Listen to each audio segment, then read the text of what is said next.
So, what's the real difference between these jungle giants? Let me ask you something. If you were dropped in the middle of an African rainforest or perched high on a misty mountain slope, do you think you could tell which kind of gorilla was watching you from the bushes? No pressure, but your jungle street cred depends on it. Welcome to the wild world of gorillas, where we've got not one, but two heavyweight champions, the mountain gorilla and the lowland gorilla. Think of it like comparing a rugged mountain hiker wrapped in a cozy parka to a lean jungle explorer with a love for tropical fruit. Both impressive, both powerful, but oh boy, are they different. I once trekked up into the Virunga Mountains in Rwanda, slipping through clouds so thick you could taste the fog. Suddenly, there they were, massive, shaggy, and majestic mountain gorillas lounging like royalty in the grass. Now compare that to my trip through the lush, buzzing forests of Gabon, where lowland gorillas zipped through the underbrush like ninjas with muscles. It's like meeting cousins at a family BBQ, clearly related, but one's dressed for winter and the other's ready for a tropical pool party.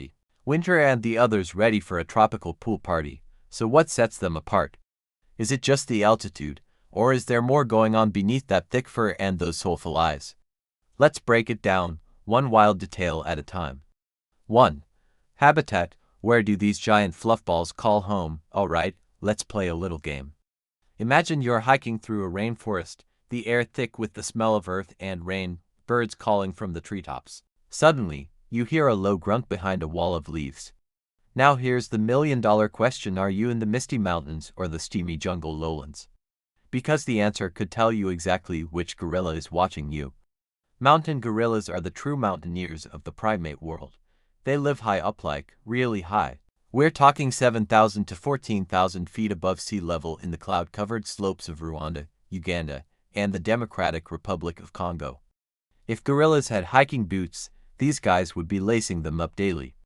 Their homes are cool, misty, and often downright cold. I've hiked those trails myself, bundled up in 3 layers, while these massive apes lounged in the grass like it was just another cozy Sunday. Now let's swing over to the other team. The lowland gorillas, their rainforest royalty.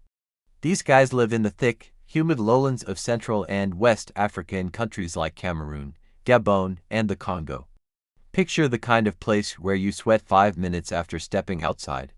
The jungle here buzzes with insects, echoes with the calls of hornbills, and bursts with greenery so dense you feel like the plants might eat you if you stand still too long. And the gorillas, they thrive in it. They're like the ultimate jungle gymnasts, perfectly adapted to this hot, lush chaos. What's wild is that even though they're both gorillas, their neighborhoods couldn't be more different. One lives in a cool mountaintop cloud forest, the other in a sauna made of leaves. And that habitat shapes everything from how they look, to how they move, even how they eat. So now I've got to ask, if you were a gorilla, would you be chilling in the cool mist with the mountain clan, or basking in the heat with the rainforest crew? Stick around, because their appearance and lifestyle are just as fascinating as where they live. 2. Physical appearance. Who's the buffest beast in the jungle? Now let's talk looks, because let's face it, when you're staring down a 400-pound gorilla, it helps to know who you're dealing with. Is it the mountain muscle machine or the sleek jungle athlete? Let's start with the mountain gorilla. Picture a linebacker wrapped in a shaggy winter coat. These guys are built like boulders with fur.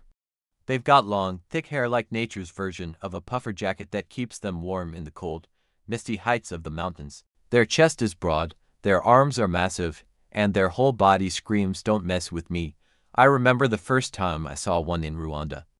It stood up slowly, stretched, and I swear I could feel the ground shift. It was like watching a furry tank come to life. Now compare that to the lowland gorilla. These are the jungle gymnasts of the ape world. They're leaner, smoother, and look like they could run laps around their mountain cousins. Their hair is shorter and finer, no need for heavy insulation in the steamy rainforests they call home. But don't mistake leaner for weaker. Lowland gorillas are ripped in their own right. They've got wide chests, super long arms, and powerful shoulders built for climbing, swinging, and foraging across miles of tangled forest. If the mountain gorilla is the strong man, the lowland gorilla is the CrossFit champ. It's kind of like comparing a heavyweight wrestler to a professional rock climber. Both insanely strong, just in different ways. One's got that slow, immovable strength, The other, agile, flexible, fast. And here's something wild. Did you know you can often tell them apart just by the hair? That fluffy mountain coat versus the sleek lowland sheen. Who knew hair care was such a giveaway in the gorilla world? So, what do you think? If you bumped into one of these guys in the wild, could you guess which type it was based on its body type? Better hope you guess right, because next up, we're diving into their eating habits, and trust me, gorilla diets are a whole adventure on their own. 3. Diet. What's on the menu for a 400-pound vegetarian? Alright, let's talk food. Because if you're going to weigh nearly 400 pounds and spend your life in the wild, you'd better have a solid meal plan. So what exactly does a gorilla chow down on to fuel those massive muscles? Let's start with the mountain gorilla. These guys are like the hardcore salad lovers of the gorilla world. Living high in the chilly mountains, they don't get a whole lot of fruit trees up there, so what do they eat? Leaves. Lots of them, plus stems, bark, and roots. If it's green and growing, it's on the menu. I once saw a silverback casually rip a bush out of the ground like it was pulling a weed from a garden and start munching like he was at a backyard barbecue. No sauce, no salt, just raw plant power. Now swing down to the lowlands and things start to taste a little sweeter. Lowland gorillas live in fruit paradise. Their diet is like a jungle smoothie: fruits, seeds, leaves, and the occasional crunchy surprise like ants or termites. Yup, sometimes they snack on bugs, just for that extra protein boost. It's kind of like the gorilla version of trail mix. What's fascinating is how their diets match their environments. Mountain gorillas have to be efficient. They eat slowly and methodically, making the most of every fibrous bite. Meanwhile, lowland gorillas get to be a bit more adventurous with their meals. One minute they're peeling a fig, the next they're cracking open a pod full of seeds like nature's candy. And get this, gorillas don't drink much water. Why? Because they get almost all the moisture they need from the food they eat. That's right, their salad is also their hydration plan. Talk about multitasking. So now I'm curious, if you were a gorilla, would you be grazing on tough mountain greens or gorging on jungle fruit with a side of bugs? Stick around, because next we're diving into how these gentle giants live together. And trust me, gorilla family life might just remind you of your own Thanksgiving dinner minus the mashed potatoes. 4. Social behavior. Welcome to the gorilla family drama. Now, if you thought gorillas just grunt, eat leaves, and hang out quietly in the jungle, oh buddy, you're in for a surprise. These creatures have social lives that would put most human neighborhoods to shame. Ever seen a gorilla give side-eye or break up a squabble? I have, and let me tell you, it's like watching a reality show only with more chest thumping. Both mountain and lowland gorillas live in tight-knit groups called troops. Think of it like a big family road trip. You've got anywhere from 5 to 30 members sticking together, led by one massive, confident, absolutely unmistakable figure, the silverback. That's the dominant male, and no, the name isn't just for flair. As males age, the hair on their backs turns silver, like a badge of leadership and experience. This guy's the boss, the protector, and occasionally the referee when young gorillas start acting like rowdy teenagers. I once watched a silverback calmly step in when two juveniles were wrestling a little too rough. He didn't even raise a hand, just a look, a grunt, and suddenly it was nap time.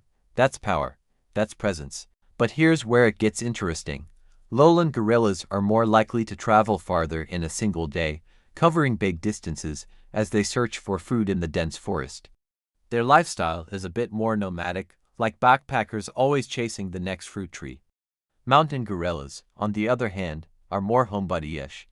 They stick to smaller ranges, eat what's nearby, and take it slow and steady, and don't think for a second that life in the troop is boring. There's drama, affection, play fighting, grooming parties, and serious parenting. Babies are the heart of the group. Everyone watches them, plays with them, protects them. It's like living in a big Italian family where the toddlers are the center of attention. So let me ask you, if you were a gorilla, would you rather be the wise old silverback with a family to guide, or the playful youngster learning the ropes under his watchful eye? Up next, we'll look at something a little more serious: the challenges these incredible animals face in the wild. Because while their social lives are thriving, their future is far from guaranteed. 5. Conservation status. Can we save the kings of the jungle? Okay, deep breath. We've laughed, we've admired their muscles, we've even peeked into their love lives. But now it's time to talk about something a little heavier: the future of these incredible gorillas. Because as much as they rule their forest kingdoms, they can't protect those kingdoms alone. Let's start with the mountain gorilla. For a long time, they were on the edge of vanishing forever. Picture this: fewer than 300 individuals left in the wild just a few decades ago. That's like the entire population of a small-town high school. But thanks to intense conservation efforts, partnerships with local communities, and yes, a lot of passionate scientists and rangers sleeping in tents for months at a time, their numbers have slowly risen to over 1,000 today. Still critically endangered, but climbing in the right direction.